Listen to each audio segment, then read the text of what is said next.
12시계는 투명인간. 근데 투명인간 취급한다는 말 아니지? 그 말이야. 그러니까 타인들로 인해서 그 자신의 삶의 존재감이 사라진 걸 말하는 거지. 교육적인 인물이니 산업화 도시화에서 가족의 삶을 위해서 희생함으로써 자신의 삶을 존재하지 않는 그런 만수 얘기라는 것이. 만수야라고 하죠.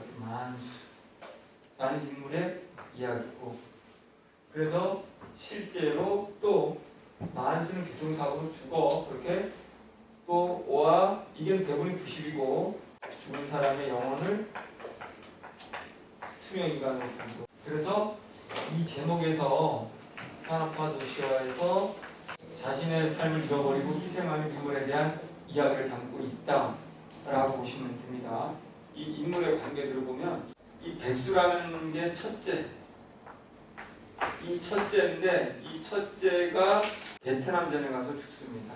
베트남전에 왜 갔는가? 그러면은 홀로 시골에서 열심히 공부해서 서울대를 갔는데 이제 학비가 없어가지고 베트남전에 참전하면 돈이 나오니까 어쨌든 이 백수가 전쟁으로 참전하면서 베트남에 첫째인데 스스로 돈을 벌어보겠다고, 그래서 죽고 난 후에 백수의 남동생 중에 만수가 가족을 책임지면서 여동생 누이 다 책임지면서 이제 존재감 없이 자기 삶은 없는, 그러면서 나중에 교통사고로 죽는 그런 비극적인 걸 나타내거든요. 그래서 이 백수의 죽음으로 인해서 백수의 종 할아버지는 일제 저항하던 인물이고 지식인이야.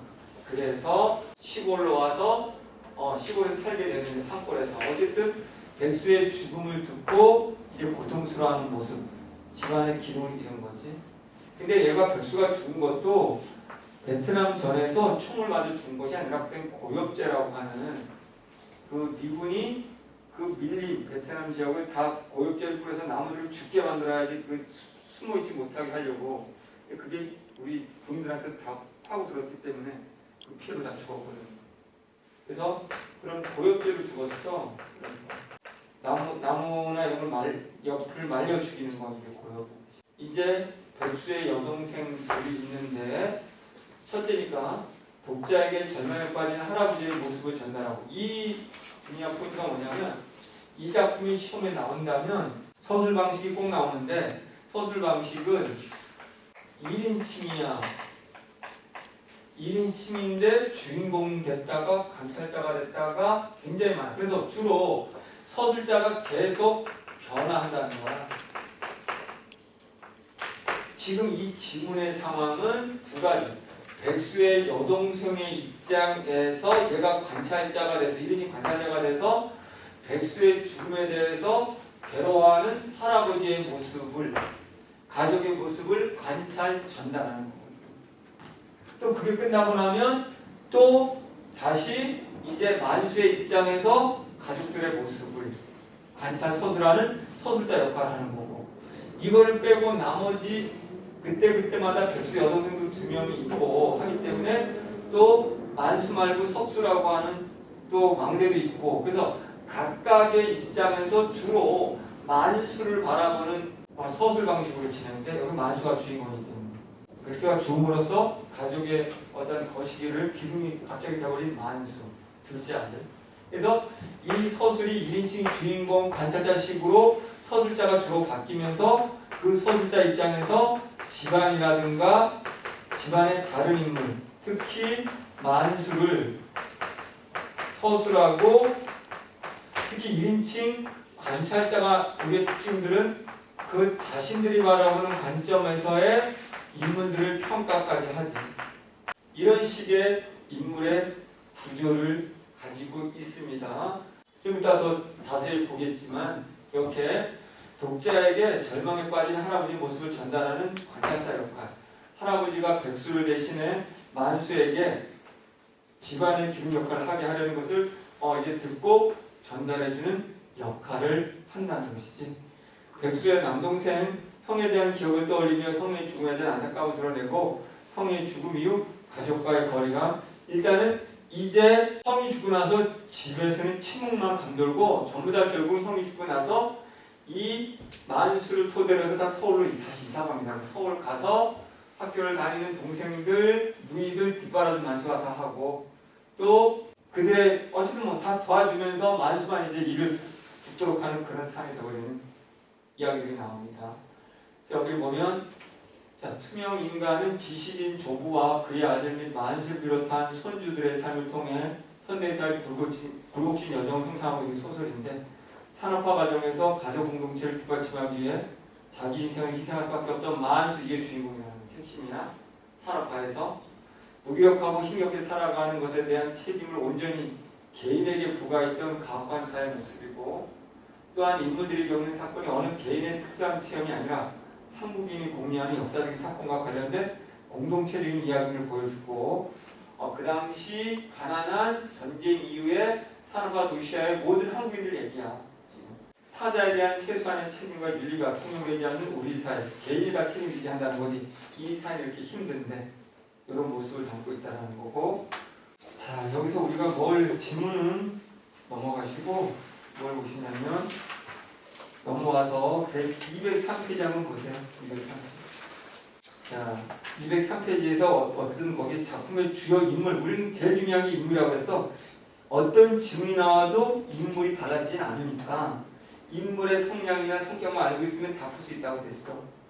그거 한번 쭉 보시고 오른쪽에 이제 딸들 금이, 명이 이렇게 있어. 옥희 이렇게 돼 있어. 금이는 첫째 딸. 백수가 죽은 후에 서울에 와서 공장에서 번 돈으로 동생을 보살피며 살다가 연탄가스에 중독되어 명의 대신 고압산소 치료 탱크에서 치료를 받게 되어 살아나는데 이제 그 명이라는 애는 산소가 하나밖에 없기 때문에 산소를 못 먹어서 이제 내가 정지해버리는. 둘째 딸 백수가 죽은 후에 서울에서 공장을 다니면서 공부를 열심히 연탄가스에 중독되어 병원으로 갔지만 하나밖에 없는 고압산소 치료 탱크의 언니 금이가 먼저 치료받게 되면서 치료를 제대로 받지 못해 평생 과거로 되는 거고 살게 되는 것이고. 어쨌든 만수 지금 순서 가족 순서야. 그러면 금이나 명의는 만수의 둘 다 누이야, 언니, 누나야. 둘째 아들이지만 허약하게 태어나지만 아버지의 악착으로 농사를 배워서 일을 잘함. 백수가 죽은 후에 서울에 정착하는 과정에서 온갖 어려움을 겪으면서도 형제들과 석수, 밑에 막내 동생이 석수인데 막내 아들 석수가 버린 자식까지 돌보는 그런 삶을 살아. 석수는 욕심이 많고 악착 같은 성격으로 대학까지 들어가지만 공활운동에 참여해서 데모 같은 거라 생각하면 돼. 수사기관에 끌려가서 고문을 받고 오히려 수사기관에 앞잡이가 되고. 옥희는 막내딸인데 백수가 죽은 후에 오빠 언니를 따라 서울에 와서 살게 되고 만수의 도움으로 또 식당까지 차리게 되고 등등. 요 인물, 요 한 가족사의 인물들, 이 가족들을 다 꾸려 나가는 핵심 인물이 만수라는 거 아시면 될 것 같습니다. 그리고 205페이지에서 아까 말한 제목의 의미는 알아두시고 서술상의 특징 시점은 자, 아까 말한 1인칭 증명 시점과 1인칭 관찰 시점이 혼용되어 있다 라는 거 일단 알아두시면 됩니다. 친구, 직장인 등 다수의 1인칭 서술자가 등장하여 각자 자신의 삶을 이야기하면서 그들 눈에 비친 주인공 만수의 다양한 모습을 서술한다. 이럴 때는 1인칭 관찰자. 그런데 만수가 만수 얘기하면 이제는 1인칭 주인공 등등. 그래서 복잡하다라는 거 꼭 알아두시면 됩니다. 12번 순위 삼순으로 질문들을 내가 한번 우리가 좀 한 거대로 해서 읽어봐. 순위 삼수는 참 나올 만한 가능성이 있는데 믿지는 마. 찍는 사람이 아니야. 왜냐면 이게 자 순위 삼수만 가지고는 알 수가 없고 이게 제주 4.3 사건이라고 해서 앞에는 산업화 도시라면은 이거는 전쟁의 상처 이렇게 하면 돼. 사실은 전쟁이라는 거는 전쟁 직전이거든. 그러니까 전쟁 직전에서부터 전쟁까지 그 사이인데 이거는 남과 북의 갈등이라기보다는 구조가 복잡해. 한동안 제주 4.3 사건이 인정되지 않았는데 아마 올해인가 제대로 인정이 됐기 때문에 의미가 있는 작품이야. 그래서 군대 있을 때 우리는 이 작품은 금지 소설이었어. 보면은 걸리는 영창 가야 되는 그런 소설이었거든. 그런 것도 없는데 왜 그러냐면 자 순위 삼촌이라는 인물은 여기에 전쟁 직전에 제주도에서 우리가 이제 광복 포레이드 이런 걸 구경 나왔다가 제주도는 그 당시 경찰이 말을 타고 다녔는데 그 말에 치여서 꼬마아이가 지금 아마 쓰러지거나 죽었을 거야. 그래서 제주도민들이 달려가서 경찰들이 뭐라고 했는데 그게 경찰의 제주도민이 저항한다고 보고 그때 경찰들이 제주도민을 쏴서 6명이 죽어요. 제주도민이 6명이 죽으니까 전 지역의 제주민들이 들고 일어나서 이제 경찰들과 맞짱을 뜨면서 그러니까 경찰과 제주도민, 그러니까 같은 나라끼리 제주도민, 그러니까 제주도민을 진압하기 위해서 이 경찰과 또 이 정부 서북청년단이라는 애들을 투입을 해가지고 얘네 제주도민 속에 빨치산, 북한 공산당 전쟁 나기 전에 빨치산이라고 이걸 모두 다 빨치산, 지금 말하면 무장공비 공산당 무장공비라고 취급을 해서 핑계 삼아서 제주도민을 다 학살하는 이 작전이거든. 그래서 이게 지금까지도 풀리지 않았던 건 그러면 이 국가가 자기 스스로의 국민들을 죽인 꼴이 되기 때문에 인정을 안 했단 말이야. 그동안의 정부가. 요번에 이제 인정함으로써 이제 모두 보상을 받게 되는 이렇게 되는 상황이거든. 그래서 어쨌든 남과 북이라는 전쟁이 아니라 오히려 이거는 우리 정부에 의해서 우리 국민인 제주도민이 피해를 억울하게 당한 것을 말하는 거거든. 그게 바로 제주 4.3 사건이고 그 과정에서 순이 삼촌 여자인데 제주도나 옛날에는 삼촌 남녀 가리지 않고 가까운 친인척들을 다 삼촌이라고 그냥 불렀어. 그래서 순이 삼촌은 이 제주도민 학살당하는 과정에 살아남은 인물인데 그때 자신의 남편과 자식들은 다 죽었고 학살이 됐고 임신 중이었거든. 이렇게 된 상태야. 그래서 결국은 그 사건이 끝나고 나서 여기에 나라는 나도 제주도에서 8살 때까지 충격 이때 경험을 했고 이제 나는 서울에 와서 살고 있는데 그 나의 집에서 일을 도와주기도 했고 1년 동안. 그래서 나의 집에 왔을 때 나의 부인하고 갈등이 좀 있었고 왜냐하면 순이 삼촌은 결백증이 있는데 그런데다가 경찰서를 엄청나게 기피를 하지.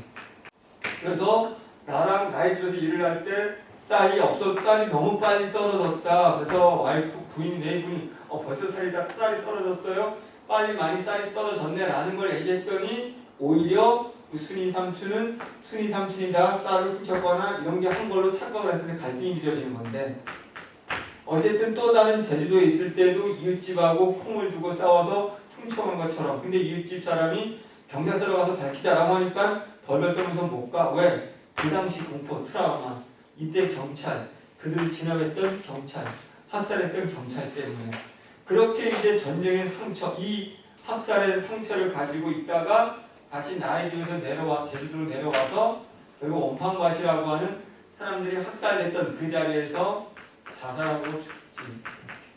그 트라우마를 극복하지 못하고 자살하는 걸로 합니다. 그래서 나라는 인물은 제주를 떠나간 지 8년 만인가 이제 제주도로 와. 조부의 제사 때문에 나는 다른 제사에 참여한 다른 친인척들 어른들로부터 그 사산 사건에 대한 자세한 이야기를 듣게 되는 거지. 바로 이 이야기가 바로 내 화가 되는 거고 내가 이들과 얘기하는 부분이 왜 화가 되는 거야. 그렇지? 그래서 이 내화 속에 당연히 순이 삼촌도 포함이 되고 다시 나와 실제 나의 집에 와서 일한 그 여기 현재에서의 순이 삼촌도 있는 거고 그랬을 때 어쨌든 요 이야기를 나누는 과정 속에서 이제 나와 고모부의 갈등 왜냐하면 이렇게 우리 제주도민을 진압하는 과정에서 고모부는 제주도민을 무장공비라고 보는 입장이었고 고모부는 서북청년단 출신이고 나는 그들은 무장공비가 아니고 단순히 무자비한 피난민, 이 경찰에 피신한 피난민이다. 무장공비 빨치산이 아니다. 라는 거로 의견 차이를 보입니다. 그래서 이게 굉장히 의미가 있는 작품이라서 그동안은 이게 금기시됐던 작품이라서 오랜 의미가 있는 작품이 아닌가라고 생각합니다. 그래서 이거 나 사단사건 이후 고향 나도 이제 외면했다가 고향에 내려와서 고모부하고 사단사건을 놓고 논쟁을 벌이고 의견 차이를 벌이는 거지. 어떤 의견 차이? 나는 무장공비를 핑계대고 무참한 시민학살을 한 거다. 정부가 경찰이 서북청년단이 고모부는 아니다. 어쩔 수 없이 진압하려고 했던 것뿐이고 시국 탓이고 그들은 무장공비였다라고 그 당시. 순이 삼촌은 어쨌든 사전 사건 이후 두 자식은 죽고 남편도 죽고 그러니까 경찰을 기피하는 일이 생겼고 정적인 후유증에 매달리고 있다가 결국은 스스로 자살하는 구조를 가지고 있다. 이런 얘기지. 역사적 트라우마란 특정한 시 공간 속에서 특정한 사건을 경험한 집단이 느끼게 되는 상실감을 뜻하는 말로 기존의 인식 구조를 넘어서는 극도의 충격으로 인한 심적 외상을 의미한다. 그렇지? 이러한 역사적 트라우마를 치유하기 위한 노력은 다양하게 이루어지는데 먼저 피해자들이 금시되었던 자신들의 이야기를 대외적 공식적으로 지원할 수 있어야 하며 이를 바탕으로 충분한 애도의 행위가 가능해야 된다. 또한 경험과 기억을 역사의 기록물로 재정립하는 작업을 통해 자신들의 정체성을 확립하고 이를 통해 후세대가 긍정적인 정체성을 할 수 있어야 하고 순이 삼촌은 해방 후의 정치적 혼란 속에서 순이 삼촌으로 상징되는 다수의 제주도민에게 역사적 트라우마로 남은 제주 사단 사건을 형상한 작품이다. 제주도민으로 상징하겠지. 작가는 순이 삼촌을 통해 역사적 트라우마의 형상화와 그에 대한 치유책 제시 등을 문학적으로 시도했다. 엄청난 그래서 의미가 있는 작품이다. 라는 거지. 그래서 한번 보시죠. 역시 작품의 주요 인물들은 꼭 보시죠. 순이 삼촌 그리고 나 고모군 좀 봐주시고 그 다음에 역시 서술상의 특징 211페이지에 1인칭 관찰자 시점. 왜? 여기에서는 주인공이 순이 삼촌이잖아. 근데 나가 나오잖아. 그러면 나가 제목이 아니라면 제목 이름이 아니라면 관찰자지. 나 이름으로 사전사건의 피해를 당한 사람들을 평가하고 판단하고 서술 전달하는 거니까 역순행 구조는 당연하겠지. 내가 여기 와서 과거 제주도를 내려와서 이제 과거 이야기를 듣고 회상하는 장면으로 가기 때문에 현대소설은 대부분이 역순행 구조를 갖고 있다는 기본 패턴이잖아. 그러니까 시작이 내가 제주도를 내려오는 것부터 시작하는 거지. 그래서 쭉쭉 이렇게 이야기가 정리되는 거지. 나가 고향을 할아버지 제살기에 내려온 사건이 외부 이야기고 사상 사건은 내부 이야기, 액자 구성이기도 하다라는 거 알아두시면 됩니다. 그렇지? 그래서 시간적 배경을 한번 봐봐. 그래서 이 과거 회상, 현재 과거를 계속 교차하면서 소설된다는 말이 꼭 나올 수밖에 없는 거야. 현재 제사, 다시 현재 순이 삼촌이 죽었다는 소식을 들어 거기 와서 그다음 과거 나의 집에서 이렇게 싸웠던 과거 다시 현재 친척들로부터 30년 전 얘기를 들어 다시 과거 30년 전 이야기 다시 현재 내가 다시 이렇게 이런 구조로 되어 있다는 거 순서 전개 알아두시고 211페이지에 좀 더 쉽게 이해하려면은 211페이지에 제주도 4.3 사건이 무엇인지 210페이지에 간략하게 서술해 놨으니까 그것도 한번 보시면 됩니다. 그 다음에는 이모 건너선. 자, 이모 여자는 여자, 이모는 여자인 건 알겠지? 이건 뭘까? 이게 앞에 나온 투명 인간하고 거의 유사해. 이것도 산업화 도시화로 인해서 한 가족을 위해 희생한, 이번에는 딸이지.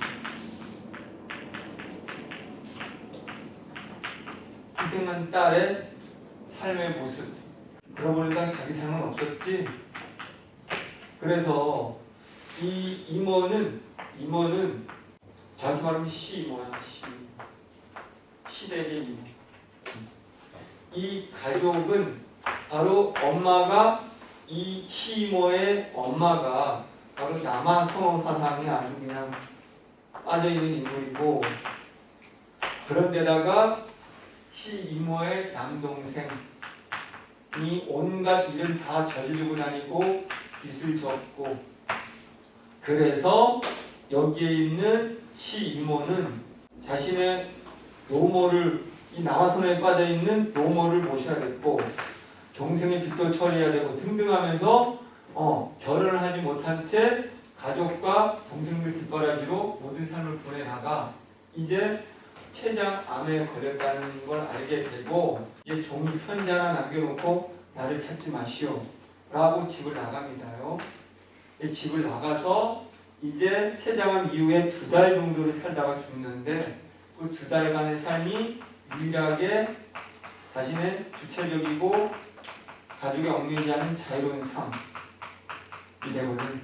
2달간 이 시 어머니는 작가가 되고 싶어가지고 도서관과 자신이 몰래 따라간 그 집에서 집을 오가면서 책을 읽으면서 자기의 삶을 마무리합니다.